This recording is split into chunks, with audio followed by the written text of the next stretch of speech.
Olá, no Papo com o Editor dessa semana, o Broadcast Político conversa com Carolina Venuto, advogada, especialista em Direito Público e Ciência Política. Ela é a primeira mulher a presidir a ABRIG, que é a Associação Brasileira de Relações Institucionais e Governamentais. Para nos acompanhar, a editora Beth Lopes, em Brasília, Carolina. Carolina, muito bem-vinda e obrigado por atender o nosso convite. Muito obrigada, Gustavo. Bom dia. Gustavo, bom dia, Beth, também. Prazer estar aqui. Carolina, você foi anunciada aí na semana passada como a primeira mulher a presidir a ABRIG, né? Qual que é o principal desafio seu para esse cargo? Olha, Gustavo, são vários os desafios, né? Estar à frente de um grupo seleto de profissionais de altíssima qualidade já seria um grande desafio e, sem dúvida, o fato de ser mulher e também ser jovem, né, perto do padrão médio aqui dos profissionais da área, torna esse desafio triplo, né? Numa atividade que é essencialmente masculinizada, né? Então, estar aí à frente desse grupo e dessa atividade, para mim, realmente é uma honra. Carolina, a profissão de lobista é regulamentada nos Estados Unidos. Aqui no Brasil, a gente vê, assim, pode-se dizer, não sei a sua avaliação, até um certo preconceito quando se fala em lobby, né? A gente acompanha ali até pelas relações, né, com o poder público. O que você pretende fazer neste campo, assim, para tornar, né, a atuação dos lobistas, assim, para tirar um pouco esse preconceito? E você acha que isso pode ser regulamentado? Beth, fico muito feliz dessa ser a primeira pergunta que vocês façam, porque sem dúvida é a minha prioridade. A ABRIG já existe há mais de 10 anos, mas a gente vem se estruturando mais nos últimos 5 anos. Uma das nossas primeiras atividades foi acompanhar o projeto que tramita no Congresso Nacional desde 2007, cujo objetivo é exatamente regulamentar a profissão do lobista, né? Eu hoje chamo essa profissão de profissional de relações institucionais e governamentais, porque foi assim que o próprio governo federal, o então Ministério do Trabalho, nos reconheceu. Hoje nós estamos na classificação brasileira de ocupações, então eu até gosto de mudar o nome, que é para a gente tirar também essa pecha, né? Eu acho que até pelos escândalos de corrupção que a gente teve, grudou nos nossos ouvidos essa palavra do lobista como aquele cara que carrega a mala, né? E, na verdade, assim como todas as outras atividades, existe o bom profissional e o mau profissional, né? Aquele que carrega a mala não é um lobista, de fato, é um criminoso, né? Então, o nosso objetivo aqui na ABRIG, e eu acho que da maioria dos profissionais que trabalham nessa área, é ter uma regulamentação, primeiro para desmistificar a nossa atividade, mas segundo, Beth, e o que eu acho mais importante é para que a nossa atividade ela seja democrática, né? Todas as pessoas, jovens, velhos, mulheres, toda a diversidade do espectro de profissionais dessa atividade tem que ter as mesmas condições de exercer a sua função. A regulamentação vem aí para trazer regras claras nesse sentido e permitir que todos a exerçam. Carol, e como está isso no Congresso, assim, né? E você falou que tem um projeto que está desde 2007, né? Como está isso, esse projeto? Esse projeto tem perspectiva de andar? Como é que está o lobby, né? Para que esse projeto ande? Gustavo, realmente, a gente vem fazendo lobby por esse projeto. Ele conseguiu avançar bastante em 2018, foram feitas diversas audiências públicas na Câmara dos Deputados, a ABRIG esteve presente, participando desse debate e também trazendo estudos de caso comparado, que eu acho que é bem legal, né? Os Estados Unidos já têm a profissão regulamentada, a gente trouxe, inclusive, as consequências de uma regulamentação muito burocrática. Então, nos Estados Unidos, após a regulamentação, houve uma queda do número dos registros de profissionais, o que não quer dizer que houve uma diminuição da atividade, muito antes pelo contrário.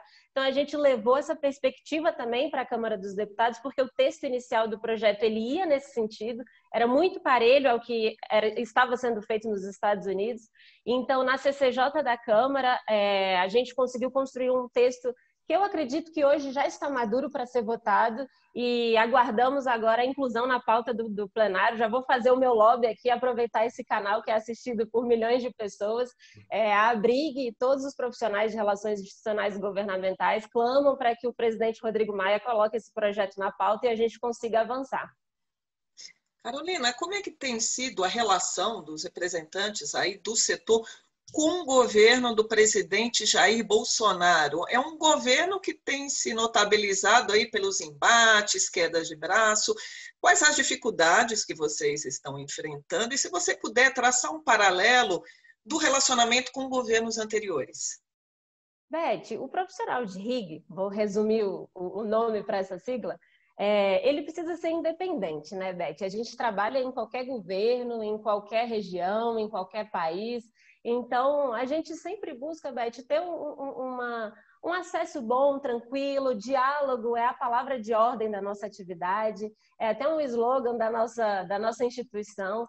A gente procura sempre ter canais abertos com qualquer que seja a autoridade, com qualquer que seja o governo, né? Então, nesse governo não está sendo diferente, assim como em outros governos, a gente busca manter esse diálogo.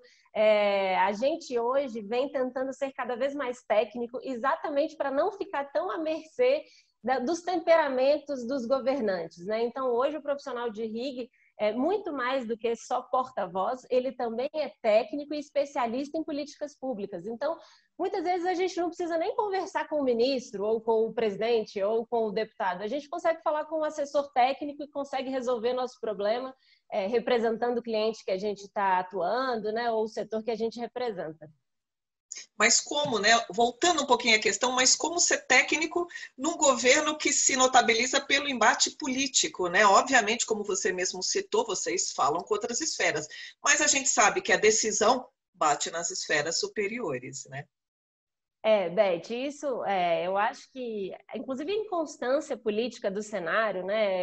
Eu acho que a gente hoje, né, como já falamos várias vezes, não é só uma crise sanitária, né? Mas é também uma crise que vem sendo cada vez mais a crise política vem reforçando tudo isso. Então, sem dúvida. E aí eu vou vender o meu peixe também, porque quanto maior a crise, mais se precisa do profissional de RIG. Então, eu acho que nós somos especialistas mesmo em criar convergências, então a gente procura sempre aglutinar pessoas que sejam de um setor para trazer uma palavra mais forte para a autoridade, né? A gente nunca pode estar em embate com governo nenhum. O nosso papel aqui é mais de conciliador. Então, a gente busca trazer esse meio termo, né? Ainda que no cenário de crise política, a gente está sempre buscando trazer uma convergência para as pautas. Carolina, você falou que de uma pauta, citou uma pauta do setor aí, né, de vocês para a regulamentação da profissão. A gente vive aí numa pandemia de coronavírus, assim, todos os trabalhos do Congresso e do governo, quase todos os trabalhos, né, estão voltados aí para ações e medidas em relação ao combate e mitigar os problemas dessa doença no país. A gente está vendo, né, principalmente por parte do presidente da Câmara, Rodrigo Maia, uma mudança, né, para colocar outras pautas para caminhar dentro do Congresso, a partir da Câmara ou do Senado, enfim, no caso do presidente da Alcolumbre. Quais as pautas prioritárias, né, e sim, de maior dificuldades que os representantes aí do seu setor veem no Congresso a partir de agora, né, já que, por exemplo, a reforma tributária é uma das questões que o Rodrigo Maia citou? Gustavo, a gente, na verdade, começou essa pandemia sem saber quanto tempo ela duraria, né? Então, nós começamos ali as primeiras semanas, até o primeiro mês, entendendo que a pauta de ordem eram aquelas afetas realmente ao socorro, né, do enfrentamento da pandemia.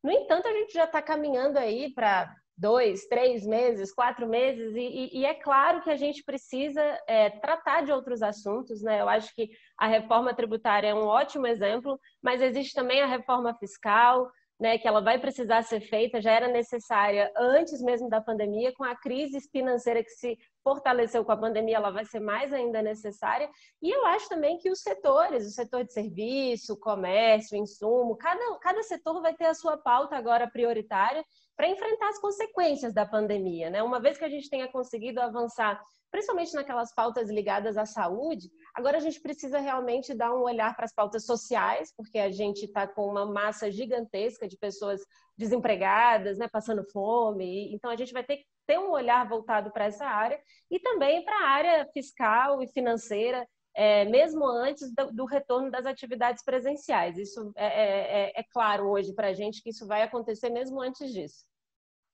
E Carol, só para completar, Beth, tem algumas pautas que estão pautas do Pacto Federativo, pautas do governo mesmo, que estão no Senado, salvo engano, não conseguem encaminhar também, né? Além da reforma tributária, né? Como destravar isso, cara? Como vocês devem agir para destravar isso? Assim, o que tem de demanda, né, de vocês? Vocês citou o setor aí do comércio, serviços, o setor de comércio que tem muitas críticas, né? Algumas pontos da reforma tributária, por exemplo. Gustavo, se já estava difícil antes, sem dúvida agora a dificuldade é maior ainda, né? Então, é por isso que eu disse que a presença dos profissionais de RIG se faz cada vez mais necessária, porque a gente leva uma palavra mais próxima da realidade. Imagina o país do tamanho do nosso, né, com setores diversos, com realidades complexas. Então, o profissional de RIG faz esse trabalho de levar não só o argumento técnico, mas também o argumento empírico. Então, a importância do nosso trabalho é essa também, chegar lá para o tomador de decisão, para o deputado ou para o ministro, né, e falar, olha, se essa medida for realmente virar realidade, vai acontecer isso e isso e isso, vai impactar isso, vai trazer esse problema ou vai trazer essa melhora. Então, eu acho que acreditando na força do trabalho dos profissionais de RIG, na qualificação desses profissionais, eu acho que esse tipo de pauta vai pedir ainda mais a nossa atividade no Congresso. E acho que também os estados, existia também, e acho que ainda existe hoje, uma dificuldade de consenso entre as esferas de poder, né? Federal, estadual e municipal. Mas eu acho que a pandemia vai ter que trazer uma palavra de ordem aí, de que essas esferas vão ter que chegar num consenso. A gente fala que não existe o texto perfeito, existe o texto aprovável, então vamos ter que fazer concessões, vamos ter que fazer uma conciliação aí de interesses para se chegar numa palavra de consenso. Carol, quando se fala no trabalho de vocês, a gente imagina trabalho corpo a corpo, presencial, em contato, né? Essa pandemia, né, basicamente fechou o Congresso, todo mundo trabalhando em casa, governo, né? Nós tivemos relatos de profissionais do setor que estão tendo dificuldade justamente, né, porque tem que ficar em casa, né? O contato hoje é virtual. O que isso mudou e o que você acha que essa pandemia pode mudar na área de vocês? Beth, mudou 360. Né? Eu costumava dizer que, às vezes, em uma ida ao Congresso Nacional, andar pelo corredor das comissões, eu resolvia os meus problemas da semana toda.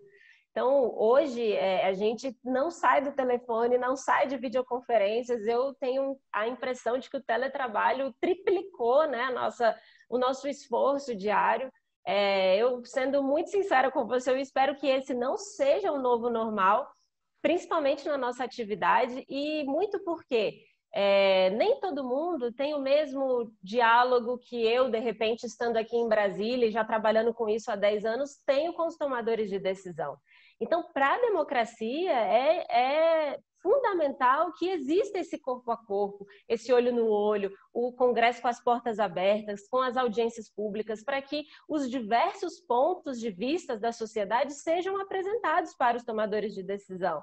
Eu acho que algumas coisas a gente vai continuar fazendo essas reuniões remotas, mas do meu ponto de vista, inclusive como a Abrig, a gente vai estar sempre batalhando e dialogando para que esses canais presenciais sejam preservados. Legal. Carolina, queria agradecer muito a sua presença aqui no Papo com o Editor.